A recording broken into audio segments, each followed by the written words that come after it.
Graça e paz, amados, bom dia. Convido a você a nos acompanhar através da leitura do boletim que foi disponibilizado em alguns grupos e também está na nossa página. Esperamos que você consiga acompanhar a leitura dos textos e também do próprio boletim. Uma alegria muito grande estar aqui e o nosso estudo de hoje, ele continua nos mostrando as evidências do Evangelho de Cristo nas nossas vidas. Sendo assim, hoje nós veremos quem é o cooperador de Deus. Você se considera um cooperador de Deus? Será que Deus precisa da nossa cooperação? Vamos ler o texto de 2 Coríntios 6:1, que diz assim: E nós, na qualidade de cooperadores com Ele, também vos exortamos a que não recebais em vão a graça de Deus. Pai, dependemos totalmente da Tua graça, da Tua misericórdia. E através do Teu Espírito, fala-nos para que o próprio Cristo seja glorificado. É em nome dele que nós oramos e te agradecemos. A nossa intenção com esse estudo é levar a você a meditar em 3 situações. A primeira é confirmar realmente: você é um nascido de novo? A segunda, o que você tem feito com a graça recebida do Pai? Conforme nós lemos em 2 Coríntios, a palavra de Deus diz que nós somos cooperadores com Ele, mas que não devemos receber essa graça em vão. E o terceiro ponto, dependendo da resposta dessas 2 situações, você mesmo, eu e você, nós saberemos se somos ou não um cooperador de Deus. Vamos para o boletim, então. As cartas de 1º e 2º aos Coríntios são textos nos quais todos os ministros do Evangelho, e não apenas eles, mas todos os cristãos, podem encontrar encorajamento e perspectiva em meio às dificuldades advindas das críticas, da inadequação e da insuficiência. Você já recebeu críticas? Você já se viu inadequado em algumas situações? Paulo afirma diretamente a insuficiência de qualquer ministro da nova aliança. Mas os cristãos podem se regozijar porque a suficiência vem de Deus em todas as áreas da nossa vida. Aleluia. Amados, aqui no boletim e na transmissão nós temos um limitador de espaço e de tempo. Por isso, com todo esse tempo que Deus nos permitiu através dessa pandemia, eu convido você a ler as 2 cartas de Coríntios, depois com a sua família, e também os demais textos citados aqui, que nós não vamos ter tempo de ler todos. Mas com certeza você terá muito tempo aí com a sua família para você meditar nesses textos, e é importante que você faça isso. Voltando ao boletim, Agostinho, no Concílio de Cartago, 417 a 418 depois de Cristo, combatendo a salvação do homem pelo próprio homem, afirma: Nós somos movidos pela graça de Deus, por meio de Cristo, não somente a conhecer o bem, mas a fazê-lo em cada ato simples, de tal maneira que, sem a graça, somos incapazes de ter, pensar, dizer ou fazer qualquer coisa que diga respeito à piedade. Você quer ser piedoso? A piedade é um fruto da graça de Deus em nós. Precisamos ter bem claro isso em nossos pensamentos. Continuando a leitura do boletim. Se o homem tem qualquer capacidade proveniente de si mesmo para servir a Deus, já não obtém a salvação inteiramente pela graça de Cristo, mas a atribui em parte a si próprio, promovendo uma autossalvação. Se nós negarmos essa dependência, nós estamos negando a obra de Cristo em nosso favor. A obra maravilhosa da graça de Deus, que é ressuscitadora dos mortos, a qual os reformadores tão apaixonadamente proclamaram, está posta completamente à disposição do homem, escravizados pelo pecado. E esse homem é capaz de realizar boas obras, quando a elas é levado pela graça de Deus que o fez nascer de novo. Amados, eu já me peguei muitas vezes tentando fazer coisas pelas minhas forças, não dependendo da graça de Deus. E aqui claramente a gente vê a total dependência do homem da total graça de Deus. E essa graça nos leva a nascer de novo, ou seja, nascer do alto. A partir de então, ser usados por Deus a realizar as boas obras que Ele mesmo as preparou. Mas uma coisa é fundamental nessa questão. Você já experienciou o novo nascimento? Você já tem certeza da vida de Cristo vivendo em você? Você crê pela fé que foi incluído na morte e ressurreição juntamente com Cristo? Você tem essa convicção, meu irmão? Porque isso é fundamental. A partir disso é que você vai desenvolver esse trabalho de uma forma amorosa, de uma forma leve e com prazer. Então, isso, como já falei, essa questão do novo nascimento é prioritária nas nossas vidas, é fundamental. E agora, é Cristo que vive em você, nesse vaso de barro? Lembrando que a fé vem pela palavra de Cristo, conforme está em Romanos 10:17. Não está aqui no boletim, mas depois você pode consultar. Como que eu tenho fé que eu nasci de novo? Como que eu creio que eu nasci de novo? Procure através da palavra e peça ao Espírito Santo para revelar essa verdade na sua vida. É só dessa forma, meu amado.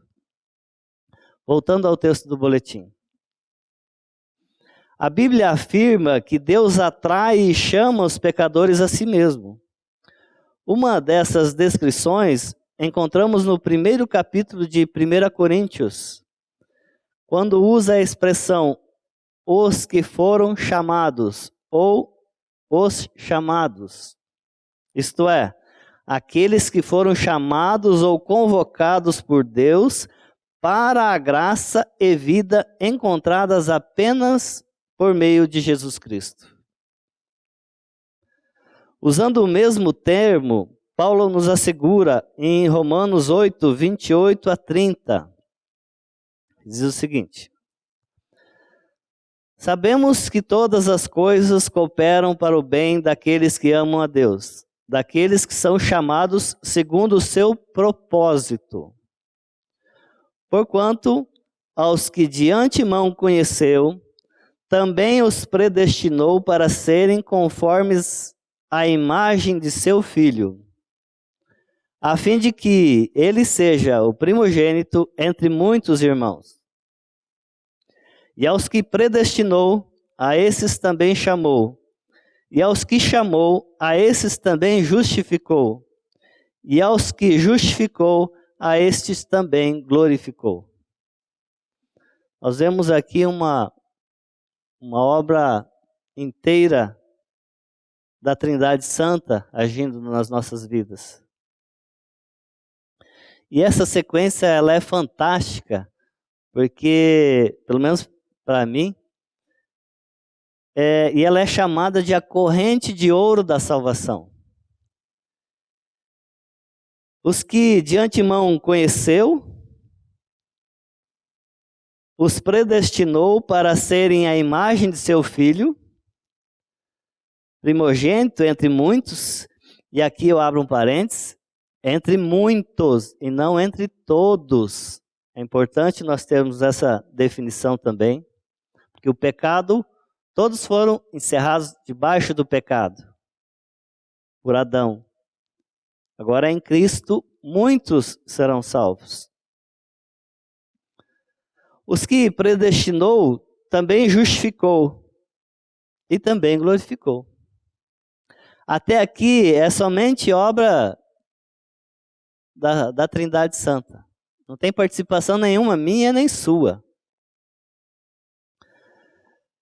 Não depende nada de nós. Após nos conquistar, Ele mesmo completa essa corrente. Deus age em cada um de nós, provocando um sinergismo de tal forma que desenvolve em nós uma santificação dia a dia. Não é maravilhoso? Eu fico pensando nessa questão, fico pensando na minha vida, como que Deus pode agir dessa forma na minha vida. E é muito precioso isso. Espero que você também tenha essa experiência para que nós possamos tocar nas pessoas. Mas quem é então, voltando ao boletim, quem é então um cooperador de Deus? Certamente não é alguém que deseja trabalhar para Deus. E aí falo a vocês aqui que estão aqui, que vocês estão em algum ministério, não é querer trabalhar para Deus. Alguém que vê uma necessidade e deseja atendê-la. Antes, é aquele que faz o que Deus lhe designou em seu eterno propósito e faz apenas isso. Tamanino, por que você está aqui hoje prestando serviço? Porque você quer ou porque Deus colocou isso no seu coração, né? É isso que nós devemos pensar. É isso que nós devemos estar atento. Muitas vezes eu já fiz muitas coisas e Deus falou assim para mim, eu não pedi para você fazer isso. E aí eu me cansei. Aí eu me desanimei. Continuando. Se por revelação enxergarmos realmente aquilo para o que fomos conquistados por Cristo Jesus, veja bem, nós somos conquistados por um alto preço. Todos os nossos esforços, todas as nossas obras serão esmagadas e feitos em pedaços, ou seja, somos esvaziados e Cristo vem viver a sua vida em nós. Será que o Pai precisa daquelas coisas que eu faço? O objetivo de Deus em tudo é revelar seu Filho, manifestar seu Filho, mostrar a suprema riqueza da sua graça em bondade para conosco, em Cristo Jesus. No livro aos Efésios, vemos bem claro esse objetivo. Vamos ler Efésios, capítulo 1, verso 4. Assim como nos escolheu nele, antes da fundação do mundo, para sermos santos e irrepreensíveis perante Ele, em amor. Também temos Efésios 2, 7. Para mostrar nos séculos vindouros a suprema riqueza da sua graça, em bondade para conosco, em Cristo Jesus. Aqui uma outra questão importantíssima. Essa preposição em Cristo Jesus é que Ele nos usa para tocar nas pessoas. Então, qual é o propósito que você tem na obra, entre aspas, né? Naquilo que você tem feito para Deus e está fazendo agora? Qual o teu objetivo com isso? Se for menos que revelar Cristo, se for menos que manifestar a pessoa de Cristo, mostrar a suprema graça da pessoa de Cristo Jesus, então você não é um cooperador de Deus. Eu sinto muito. Nem você e nem eu. Se o nosso objetivo, o nosso propósito não for apresentar a pessoa de Cristo, nós estamos fazendo um trabalho em vão. A grande questão é, se tudo que você realiza é bom, isto é, bom aos olhos de Deus, aceitável a Ele ou procedente dEle, e é alinhado com seu eterno propósito, então você é um cooperador de Deus, um membro da igreja, da família de Deus. Amém? Que o Pai nos revele essa verdade e nos faça agir dessa forma. E aqui quero comentar um pouquinho essa questão, porque nós temos trabalhado junto aos ministérios da igreja e nós temos percebido muitas questões e eu quero chamar a atenção para isso. Eu peço um momento de atenção a você que está no ministério da igreja, para você que deseja participar de um ministério da igreja. O Pai não espera o meu e nem o seu desempenho. Ele não espera nada de nós. E você já percebeu, você que está acompanhando os estudos de domingo à noite, no livro de João, você já percebeu como Deus trabalha com o testemunho de Cristo, de Jesus aqui na terra, como Ele trabalhou e trabalha ainda até hoje? O povo, o que o povo esperava? O que o povo judeu esperava? O que todos esperavam? Um rei triunfante, um rei que viesse e abafasse, não era isso? Mas o que aconteceu com Cristo? Primeiro ele nasceu, ele veio de um lugar improvável, né? Para um rei, né? Ele veio de um lugar improvável. Ele entrou em Jerusalém num jumento, né? Quando que o povo esperava que ele entrasse triunfante naqueles cavalos, naqueles que o próprio pastor Glenn já comentou aqui nos domingos anteriores, né? Carruagem de ouro, etc. Depois, gente, o que aconteceu com Jesus? Ele morreu numa cruz, que era a morte mais ultrajante da época, e hoje ainda é, né? Essa é a forma que Deus trabalha. E trabalhou com Cristo, através do testemunho que Ele nos deixou, Ele trabalha através das nossas vidas até hoje. Não é através do nosso desempenho, não é através da nossa ficar em primeiro lugar, segundo lugar. Não é esse o objetivo. O Pai em Cristo nos dá e nos deu e nos dá um privilégio de ser cooperadores com Ele, mas não faça isso por graça e misericórdia, meu amado. Não faça isso antes de ter a certeza do seu novo nascimento. De ter a certeza que você nasceu do alto. Porque se você fizer isso, vai ser difícil. Caso contrário, como já falei, será um peso muito grande para você carregar e você não vai conseguir carregar. Não obstante, a comunidade sempre necessita de pessoas aptas a pegar no arado e não olhar para trás. Isso também não pode ser uma desculpa, né? Mas antes de você se dispor a entrar no ministério, a participar de um ministério na igreja, você precisa ter essa convicção, essa certeza do que você realmente é um nascido de novo. é um nascido do alto, é um nascido do Espírito. O cooperador de Deus é dependente da graça e participante da igreja, porque ele faz a diferença nos relacionamentos, tanto individuais como coletivos. Nós temos visto isso agora nessa situação, né? O quão importante é você, mesmo de longe, tocar nas pessoas, mesmo de longe orar pelas pessoas, mesmo de longe você estar junto. E nós temos visto, e aqui acompanhando os pastores, nós temos visto quantas pessoas estão com problemas, quantas pessoas estão sozinhas. Então, é uma oportunidade de você que é um novo nascido, de você que é participante da igreja, da família de Deus, de você tocar nas pessoas, de você se achegar às pessoas.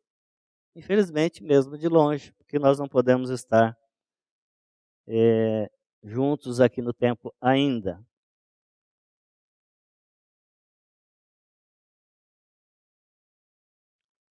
Voltamos à leitura do boletim.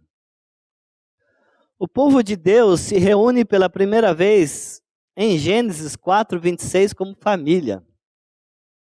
Depois, de forma mais direta, nos lares dos patriarcas, a partir desse pequeno princípio, esse povo cresce e se transforma numa nação, a princípio de 12 tribos e famílias de incontáveis membros depois. E persiste até hoje, durante muitas gerações, até a vinda de Cristo. Desculpa, persistiu até então, por muitas gerações até a vinda de Cristo. Sob a influência do Evangelho, ou seja, depois de Cristo, suas fronteiras são ampliadas até os confins da terra, conforme nos fala Atos 1:8. De modo que se transforma em companhia dos remidos para Deus, pelo sangue de Cristo, de toda a tribo, língua, povo e nação, conforme Apocalipse 5:9. Lembrando que esses textos é importante que você visite eles, leia-os durante a semana, procure reler esse boletim também, acompanhado com a Bíblia. O templo terreno, por exemplo, feito por mãos humanas, foi substituído por uma casa espiritual, constituída de pedras vivas. Quem são essas pedras vivas? Somos nós, aqueles que creram na sua morte e inclusão, na ressurreição de Cristo. Sob a lei, o povo tinha um sacerdócio. Sob o Evangelho, todo nascido do alto é um sacerdócio real. Sob a lei, o povo oferecia sacrifícios de animais a Deus. Sob o Evangelho, esses sacrifícios físicos foram substituídos por sacrifícios espirituais agradáveis a Deus por intermédio de Jesus Cristo. Aleluia. O apóstolo Pedro, em suas epístolas, demonstra a fortaleza do eterno decreto de Deus que predestina e elege seus membros para a vida e para a glória eterna de Cristo. Uma referência à adoção de seus membros como filhos e filhas de Deus, em consequência de sua eleição eterna em Cristo Jesus, que é a pedra angular principal da igreja como templo verdadeiro de Deus, conforme está lá em 1 Pedro 2:7.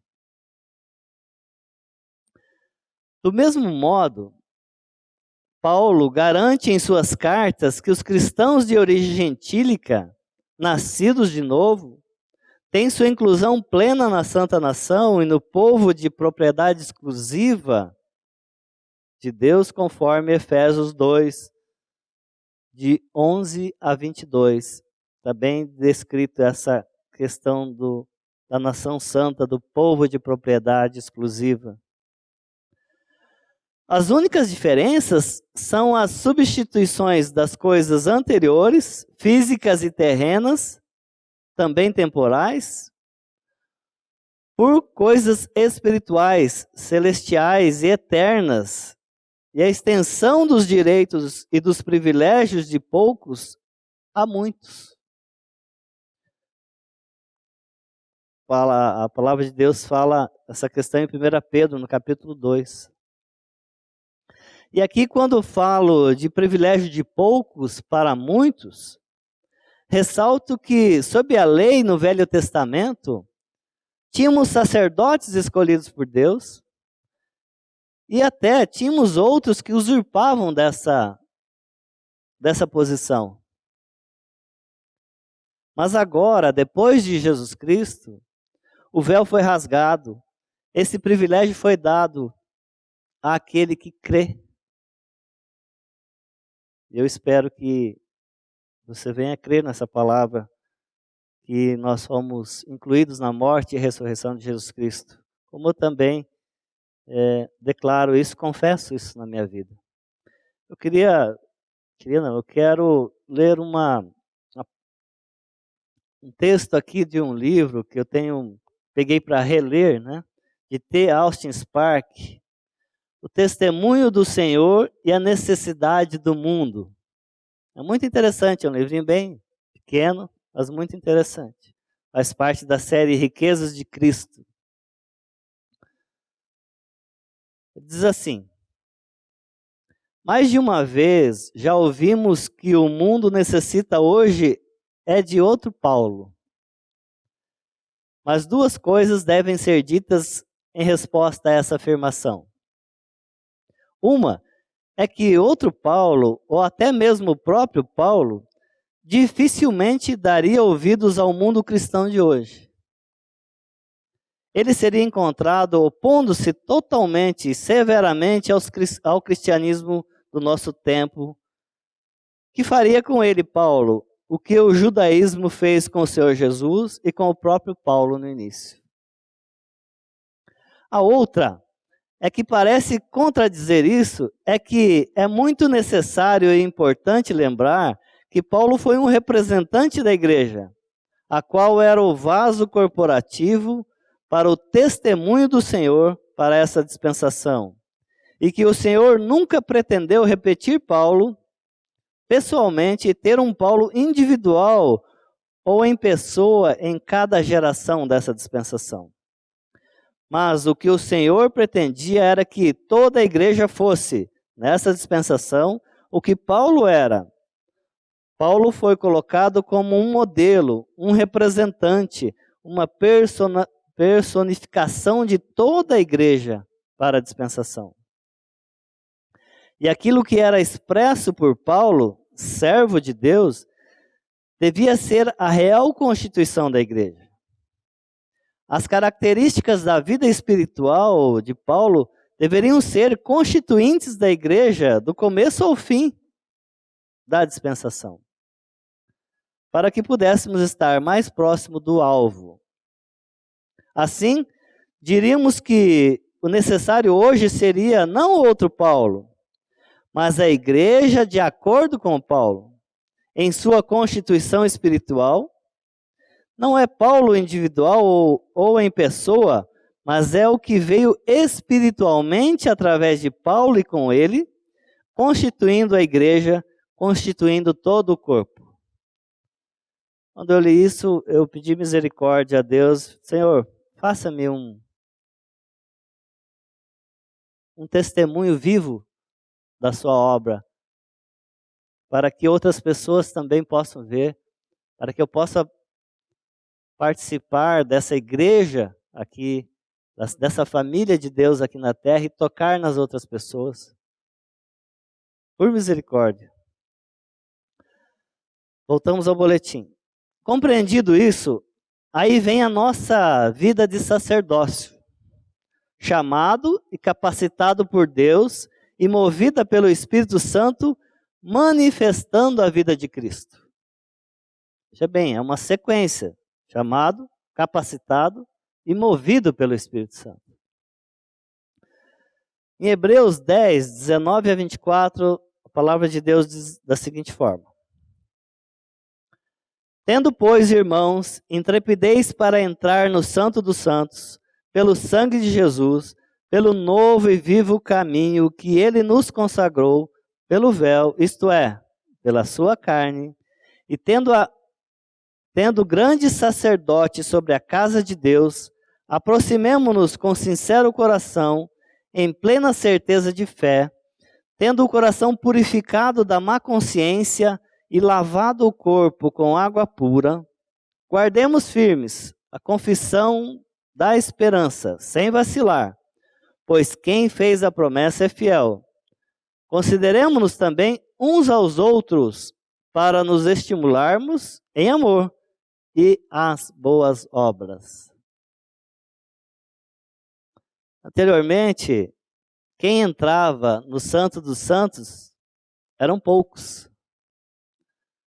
E vocês lembram do tabernáculo? Se não lembra ou não sabe, procure estudar um pouco sobre o tabernáculo, como que funcionava. Peça ajuda às crianças, as nossas crianças que participam aqui da escolinha no fundo, elas sabem com certeza, procure conversar com elas. Após Jesus, o seu sangue abriu o caminho e nos consagrou para. Veja bem, após Jesus, o seu sangue abriu o caminho e nos consagrou para nos considerar uns aos outros, para nos estimular em amor e para as boas obras. Eu e você temos agido dessa forma? Nós que declaramos que somos novas criaturas, que somos irmãos em Cristo, nós temos considerado um ao outro? Nós temos nos estimulados em amor? E nós temos feito as boas obras que Ele mesmo já preparou? Voltamos ao texto do boletim. Deus é suficiente o bastante para satisfazer, por meio dos mananciais da salvação, a sede da nossa própria alma, da nossa família e também de outros na nossa igreja local. O cabeça da igreja exclamou às multidões sedentas no dia do banquete. Isso está em João 7, 37 e 38. No último dia, o grande dia da festa, levantou-se Jesus e exclamou: Se alguém tem sede, venha a mim e beba. Quem crer em mim, como diz a Escritura, do seu interior fluirão rios de água viva. E no verso 39, diz assim: Isto ele disse com respeito ao Espírito que haviam de receber os que nele crescem. Pois o Espírito até aquele momento não fora dado, porque Jesus não havia sido ainda glorificado. Jesus estava se referindo ao Espírito Santo que ainda não teria sido dado em sua plenitude, ou que seria dado em sua plenitude no Pentecoste. Nosso Senhor estava dando uma ilustração mental da vida expansiva que o Espírito Santo iria criar dentro de cada coração regenerado. Ele não estava prometendo um copo, uma gota ou um balde de água viva do Espírito. Ele prometeu um rio, amados. Porque ele tem esse rio disponível. Certamente um coração tão extenso tem uma inundação para todos nós. Ele tem essa inundação e está disponível a nós. Que ele possa nos fazer canos para que esse rio possa chegar nas pessoas.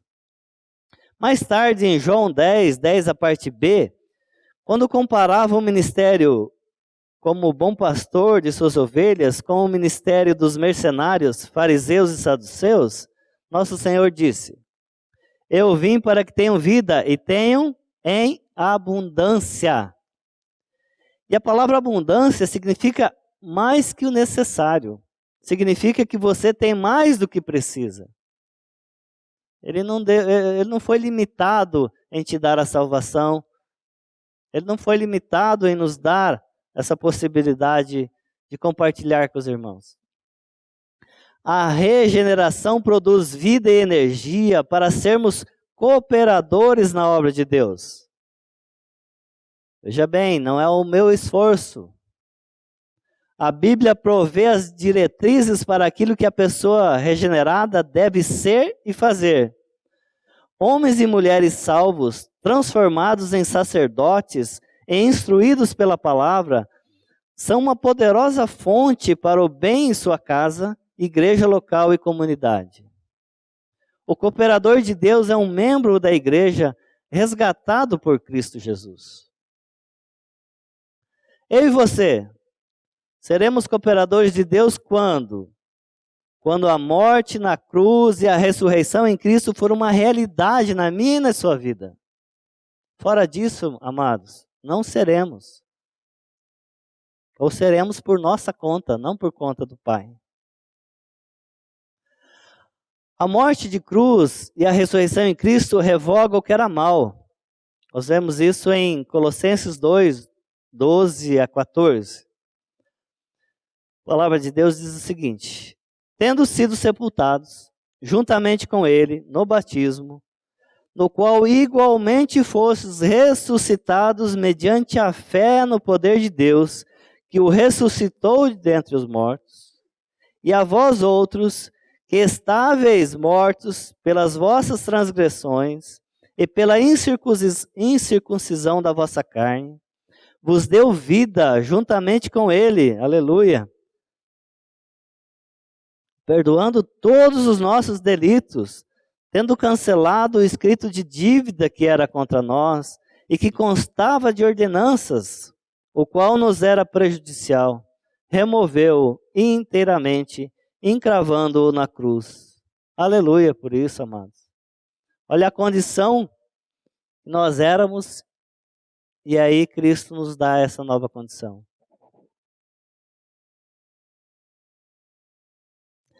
E aqui um detalhe importante, que o sepultamento juntamente com ele no batismo, em sua morte, aqui nós não estamos falando de batismo nas águas, conforme a gente faz aqui no batistério.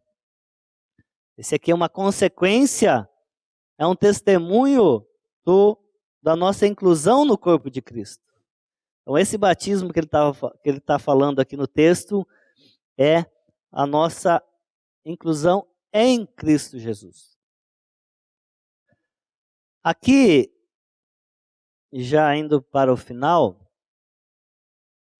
aquilo em nós que é a vida de Cristo é o que Deus eternamente reconhecerá, e é com isso que Ele contará aqui na terra para o trabalho. Vou repetir. Aquilo em nós que é a vida de Cristo e o que Deus eternamente reconhecerá, e é com isso que Ele contará aqui na terra para o trabalho. Somente esse novo homem, morto e ressurreto, que tem a vida de Cristo manifesta, pode trabalhar juntamente com Deus, ser um cooperador de Deus. Amém?